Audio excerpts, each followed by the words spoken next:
जो बड़ी बड़ी गाड़ियों में बैठता है वो संत कैसे हो सकता है? सोने के सिंहासनों पर बैठता है वो संत कैसे हो सकता है? महंगी घड़ी पहनता है वो संत कैसे हो सकता है? जिसके आश्रम इतने बड़े बड़े हैं वो संत कैसे हो सकता है? मन में कई बार यह प्रश्न उठता है। इस प्रश्न का उत्तर जानना चाहते हैं तो यह प्रसंग बड़े ध्यान से सुनिएगा। हरे कृष्ण दोस्तों, मैं हूं अनुज शर्मा। एक बार एक संत थे, दूर दूर से लोग उनसे मिलने आते थे। बड़ा सा आश्रम था उनका, लोगों की लाइन लगती थी उनसे मिलने के लिए। जब वो सत्संग करते थे तो बहुत भीड़ होती थी। सब लोग बड़ा मन लगा करके उनको सुनते थे। चारों तरफ उनकी चर्चाएं थी। एक दिन एक सेठ को यह बात पता लगी कि जिस नगर में वो घूमने आया है उस नगर में वो संत भी आए हुए। तो सेठ के मन में इच्छा जागृत हुई कि इन संत से मुलाकात की जाए, इनसे मिला जाए। बड़ी चर्चा में रहते हैं, चारों तरफ लोग इनकी बात करते हैं, लोग हमेशा इनकी चर्चा करते हैं। तो जाकर के इनसे मिला जाए, देखा जाए कि कैसे हैं ये संत, किस तरह की बातें करते हैं ये संत। तो सेठ उनके आश्रम में गया। आश्रम में जाकर के उसने बताया कि मैं संत महाराज से मिलना चाहता हूं। संत महात्मा के शिष्यों ने कहा कि ठीक है, आपसे पहले भी काफी लोग आए हैं, जब आपका नंबर आएगा तो आप संत महाराज से मिल पाएंगे। जाकर के अंदर बैठिए। और अंदर जाकर के बिठा दिया गया। देखा संत महाराज सामने बैठे हुए हैं सोने के सिंहासन पर। भव्य आश्रम है, सारी सुख सुविधाएं हैं, हर चीज की सुविधा है वहां पर। सारी सुख सुविधाओं के बीच में महाराज बैठे हुए हैं सोने के सिंहासन पर। महंगे वस्त्र पहने हैं, सुंदर पगड़ी पहनी है, सुंदर मालाएं पहनी है, पगड़ी में हीरा जड़ित है।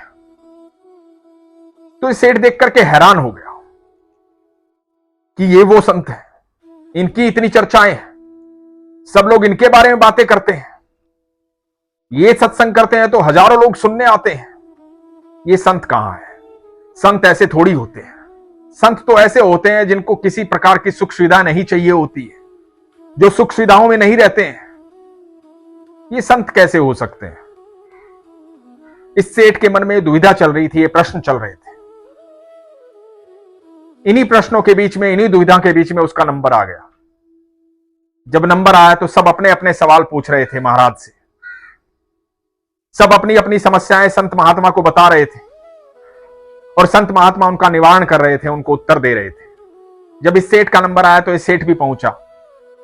संत महाराज ने पूछा कि जी बताइए, मैं क्या मदद कर सकता हूं?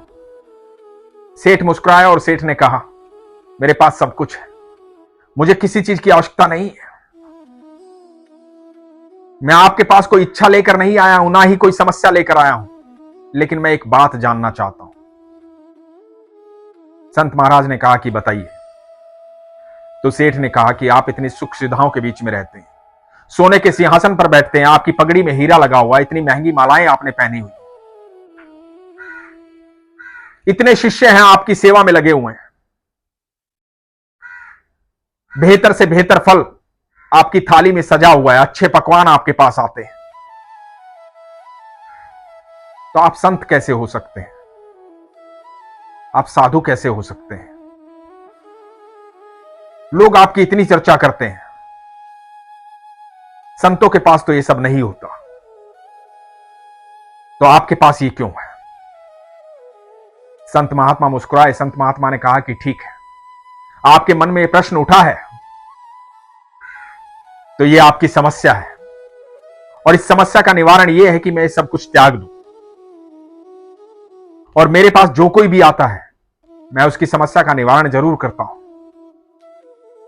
तो आपकी समस्या का निवारण करने के लिए मैं अभी इसी क्षण ये त्यागता हूं और आपके साथ चलता हूं। सेठ बड़ा हैरान हुआ। सेठ को लगा कि संत बातें कर रहे हैं, ऐसा थोड़ी हो सकता है। सेठ ने कहा कि सच में आप मेरे साथ चलेंगे? संत महात्मा ने कहा कि हां बिल्कुल, अभी इसी वक्त चलिए। और अपने शिष्यों को बुलाया और शिष्यों को कहा कि ये सब कुछ गरीबों को दान में दे दो, यहां से कोई भूखा ना जाए, अन्न के भंडारे खोल दो, सबकी मदद करो। जिस प्रकार ये आश्रम चलता आया है उसी प्रकार चलता रहे। यहां सबकी मदद होनी चाहिए, सबकी समस्या का हल होना चाहिए। मैं अभी यहां से जाता हूं। और ये कहकर के सेठ के साथ वो संत महात्मा चल पड़े। सेठ बड़ा दुविधा में था, बड़ा हैरान था। उसकी समझ में बात आ नहीं रही थी कि ये कैसे संभव है कि महाराज सब कुछ त्याग करके क्षण भर में मेरे साथ चल पड़े। और ये तो सही कह रहे हैं कि मेरी समस्या तो यही थी कि मेरे मन में ये प्रश्न उठ रहा था कि ये संत महात्मा इतनी सुविधाओं के बीच में कैसे रह सकते हैं, और इन्होंने पल भर में मेरी समस्या का निवारण कर दिया। ये कैसे संभव है? मन में लगातार ये प्रश्न उठ रहे थे। साथ में संत महात्मा चल रहे थे मुस्कुराते हुए, उसी तेज के साथ। बार बार सेठ उनको देख रहे थे कि चेहरे पर मुस्कुराहट है, शांति है, जरा भी घबराहट नहीं है, कोई भी चिंता नहीं, मुख पर अद्भुत तेज है उनके। अचानक से सेठ को कुछ याद आया। सेठ ने कहा कि महाराज आप यहीं रुकिए, मैं आपके आश्रम में जाकर के आता हूं। संत महाराज ने कहा कि क्या हुआ? बोला कुछ नहीं महाराज, मैं अभी आता हूं, आप यहीं रुकिएगा, मैं एक बार आश्रम में जाकर के आता हूं। संत महाराज ने कहा कि बताओ तो क्या हुआ? तो उसने कहा कि महाराज मेरा कुछ वहां रह गया है। तो संत महात्मा ने कहा कि क्या रह गया है तुम्हारा? तो सेठ ने संत महाराज को कहा कि मेरी पोटली वहां रह गई है जिसमें सोने की कुछ अशर्फियां हैं, वो वहां छूट गई हैं, तो मैं जाकर के ले आता हूं। तो संत महाराज मुस्कुराए। संत महाराज ने मुस्कुरा करके कहा कि बस यही फर्क है तुम में और मुझ में। मुझे त्यागने में पल भर नहीं लगा और तुम अभी तक त्याग नहीं पाए, जबकि वो काफी पीछे छूट गया है। तुम लौटना चाहते हो, उसे लाना चाहते हो, मुझे यहां छोड़कर वहां जाना चाहते हो। मेरे पास जितनी भी सुख सुविधाएं हैं, जो भी भौतिकता है, मुझे उससे कोई मोह नहीं है। वो है तो भी ठीक है और वो नहीं है तो भी ठीक है। वो सिर्फ साधन है, सुविधाएं हैं, उनसे मेरा कोई वास्ता नहीं है। वो नहीं होंगी तो मुझे कोई तकलीफ नहीं होगी। मेरे मन में उतना ही सुकून होगा, उतनी ही प्रसन्नता होगी, उतने ही आनंद में मैं रहूंगा। और वो होंगी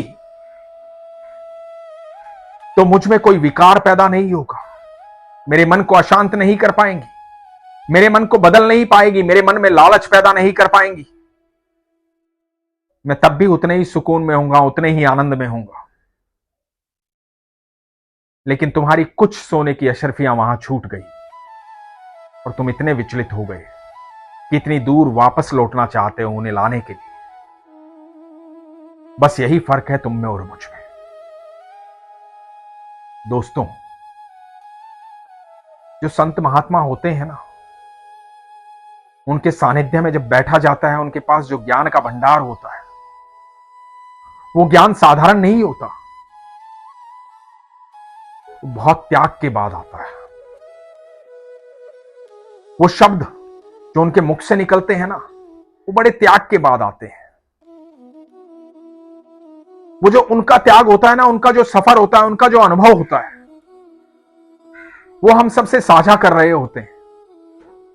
उन्हें किसी चीज की चाह नहीं होती। जो सच्चे संत होते हैं, उनके पास कुछ हो या ना हो, वो हमेशा समभाव में रहते हैं, सहज भाव में रहते हैं। हमें कभी इस बात से जज नहीं करना चाहिए कि उनके पास इतनी सुख सुविधाएं हैं, इतनी बड़ी गाड़ी है, इतना बड़ा आश्रम है, वो कैसे रहते हैं, वो संत नहीं हो सकते। ईश्वर से कोई भी किसी भी तरीके से कहीं भी बहुत गहरा जुड़ा हुआ हो सकता है,